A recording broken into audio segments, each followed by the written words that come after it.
പ്രിയപ്പെട്ടവരെ, നമ്മൾ കണ്ടു നോഹയെ, അബ്രാഹത്തെ, മോശെ. ഇനി ആരൊക്കെയാണ് നമ്മുടെ അരികിലേക്ക് കടന്നു വരുന്നതെന്ന് നമുക്കൊന്ന് കാണാം. സാംസൺ.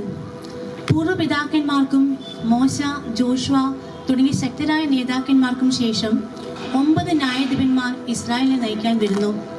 അതിൽ ഏറെ ശക്തനായിരുന്നു സാംസൺ.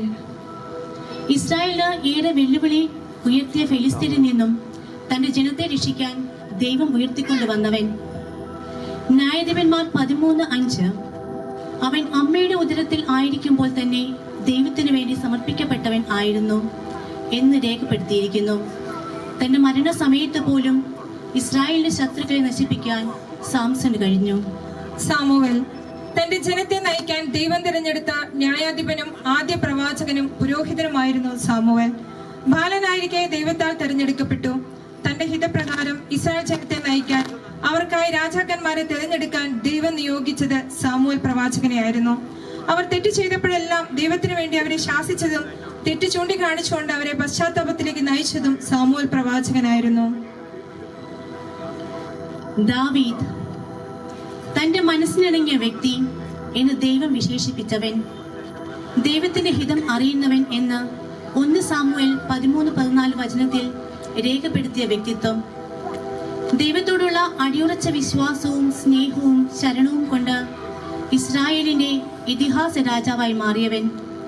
രാജാവായിട്ടും കൂടി തപ്പുകളാലും കിന്നരങ്ങളാലും സങ്കീർത്തനങ്ങൾ പാടിയും ദൈവത്തെ സ്തുതിച്ച് ജനത്തിന് മാതൃകയായവൻ. ദാവീദിന്റെയും മകൻ സോളമന്റെയും ഭരണകാലത്ത് ഇസ്രായേൽ ജനം ഐശ്വര്യത്തിലും സമാധാനത്തിലും കഴിഞ്ഞതിന്റെ കാരണം അവർ ദൈവത്തിന്റെ ഇഷ്ടങ്ങൾക്ക് പ്രാധാന്യം കൊടുത്തതിനാലാണ്. തുടർന്ന് പ്രവാചകരിലൂടെ ദൈവം ജനത്തെ വഴി നടത്തുന്നു. നമുക്കറിയാം, 4 വലിയ പ്രവാചകന്മാരെയാണ് നമ്മൾ കണ്ടുമുട്ടുന്നത്. ഏശയ്യാ പ്രവാചകൻ, വലിയ പ്രവാചകണത്തിലെ ആദ്യത്തെ വ്യക്തി. വരാനിരിക്കുന്ന രക്ഷകനായ മിശിഹായെ കുറിച്ച് ഏറെ പ്രവചനങ്ങൾ ദൈവം നടത്തിയത് ഏശയ്യാ പ്രവാചകനിലൂടെ ആയിരുന്നു. ദൈവജനത്തിന്റെ ധാർമ്മിക അധപതനം സംഭവിച്ചപ്പോഴെല്ലാം ദൈവത്തിന്റെ മുന്നറിയിപ്പുകൾ നൽകുകയും ദൈവത്തിന്റെ അചഞ്ചലമായ സ്നേഹത്തെയും കരുതലിനെയും കുറിച്ച് അവരെ അറിയിച്ചതും ഏശയ്യായിരുന്നു. ജെറമ്യാ. രാജാവും പുരോഹിതനും ജനവും എല്ലാം കുറ്റക്കാരായി തീർന്ന ഒരു കാലഘട്ടത്തിൽ സഹനാനുഭവങ്ങൾ ഏറ്റുവാങ്ങിക്കൊണ്ടും ജനത്തോടൊപ്പം പ്രവാസത്തിന്റെ യാതനകൾ അനുഭവിച്ചുകൊണ്ടും ജനത്തെ രക്ഷാകര പദ്ധതിയിലേക്ക് നയിക്കാൻ ദൈവസ്നേഹത്താൽ ജെറമ്യായ്ക്ക് സാധിച്ചു. നിങ്ങളെക്കുറിച്ചുള്ള പദ്ധതി എന്റെ മനസ്സിലുണ്ട്, നിങ്ങളുടെ നാശത്തിനല്ല ക്ഷേമത്തിനുള്ള പദ്ധതിയാണത്. നിങ്ങൾക്ക് ശുഭമായ ഭാവിയും പ്രത്യാശയും നൽകുന്ന പദ്ധതി എന്ന് ജെറമ്യയിലൂടെ കേട്ട വചനം സ്വർഗത്തിലുള്ള അപ്പന്റെ വാക്കുകളായിരുന്നു. എസെക്കിയേൽ പ്രവാചകൻ തന്റെ ജനത്തെ പ്രത്യാശയിലേക്ക് നയിക്കാൻ ദൈവം തിരഞ്ഞെടുത്ത ശക്തനായ പ്രവാചകൻ. അവിശ്വസ്തത, അനീതി, വിഗ്രഹാരാധന എന്നീ പാപങ്ങളാൽ ജനം അടിമത്തത്തിൽ വീണുപോയപ്പോൾ അത് ചൂണ്ടിക്കാണിച്ചുകൊണ്ട് അവരെ ശാസിക്കുകയും തിരുത്തുകയും ചെയ്ത പ്രവാചകൻ.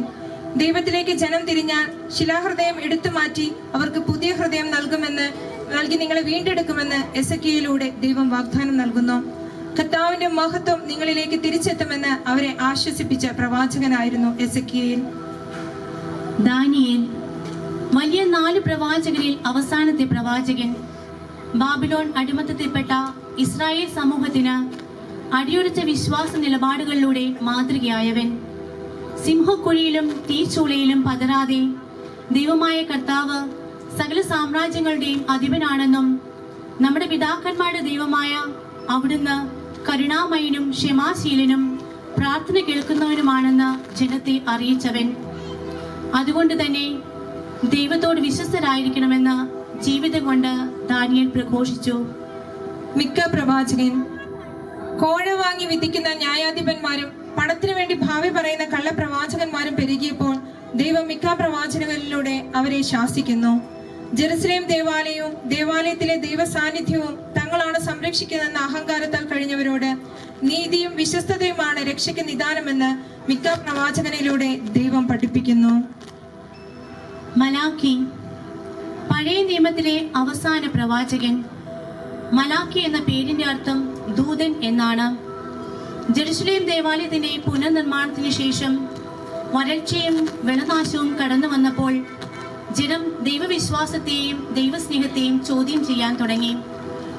എന്നാൽ മലാക്കി പ്രവാചകനിലൂടെ കർത്താവിനെ സേവിക്കുന്നതിലും അവിടുത്തെ ദിവസം ആചരിക്കുന്നതിലും സംഭവിച്ചിരിക്കുന്ന പാളിച്ചകൾ ദൈവം അവരെ ചൂണ്ടിക്കാട്ടുന്നു. മലാക്കി 3:1 ഇതാ ഞാൻ എൻ്റെ ദൂതനെ അയക്കുന്നു, എനിക്ക് മുമ്പിൽ അവൻ വഴി തെളിക്കും. നിങ്ങൾ തേടുന്ന യജമാനൻ ഉടൻ തന്നെ തന്റെ കൊട്ടാരത്തിലേക്ക് വരും എന്ന വചനത്തിലൂടെ ദൈവം അവർക്കായി ഒരുക്കിയ രക്ഷയുടെ ദിനം ആഗതമാകുന്നു എന്ന് മലാക്കിയിലൂടെ ദൈവം ജനത്തെ അറിയിക്കുന്നു. ജീവസ്രോതസ്സായ ദൈവത്തിൽ നിന്ന് പാപം മൂലം അകന്നുപോയ മനുഷ്യരെ തന്നിലേക്ക് അടുപ്പിക്കുന്നതിന് ദൈവം നടത്തിയ നിരന്തര ശ്രമങ്ങളുടെ ചരിത്രമാണ് ഉൽപ്പത്തി മുതൽ മലാക്കി വരെയുള്ള യാത്രയിൽ നമ്മൾ കണ്ടത്. ഇവിടെ പഴയ നിയമം അവസാനിക്കുന്നു. ഇപ്രകാരം ഒരുക്കപ്പെട്ട മക്കൾക്കരികിലേക്ക് അവർ നശിച്ചു പോകാതെ നിത്യജീവൻ പ്രാപിക്കുന്നതിന് വേണ്ടി ദൈവം തന്റെ ഏകജാതനെ അവർക്ക് വാഗ്ദാനം ചെയ്ത രക്ഷകനെ ലോകത്തിലേക്ക് അയക്കുന്നു. ഭൂമിയിൽ ദൈവകൃപ നിറഞ്ഞവളായി കണ്ട നസ്രത്തിലെ മറിയത്തിന്റെ അരികിലേക്ക് മംഗളവാർത്തയുമായി തന്റെ ദൂതനായ ഗബ്രിയേലിനെ ദൈവം അയക്കുന്നു. ഇതാ കർത്താവിന്റെ ദാസി, നിന്റെ വചനം പോലെ എന്നിൽ നിറവേറട്ടെ എന്ന മറിയത്തിന്റെ സമ്മതത്തോടെ കാലത്തിന്റെ പൂർണ്ണതയ്ക്ക്, അതായത് ദൈവത്തിന്റെ വാഗ്ദാനങ്ങളുടെയും ഒരുക്കങ്ങളുടെയും പൂർത്തീകരണത്തിന് തുടക്കം കുറിക്കപ്പെടുന്നു. മനുഷ്യന്റെ പാപത്താൽ നഷ്ടപ്പെട്ടു പോയ ദൈവമഹത്വം വീണ്ടും മനുഷ്യരിലേക്ക് ഇറങ്ങി വരുന്നു. നമ്മുടെ പുതിയ നിയമത്തിലേക്കുള്ള യാത്ര ഇവിടെ ആരംഭിക്കുന്നു. നമുക്ക് നല്ലൊരു കൈയ്യടി കൊടുക്കാം.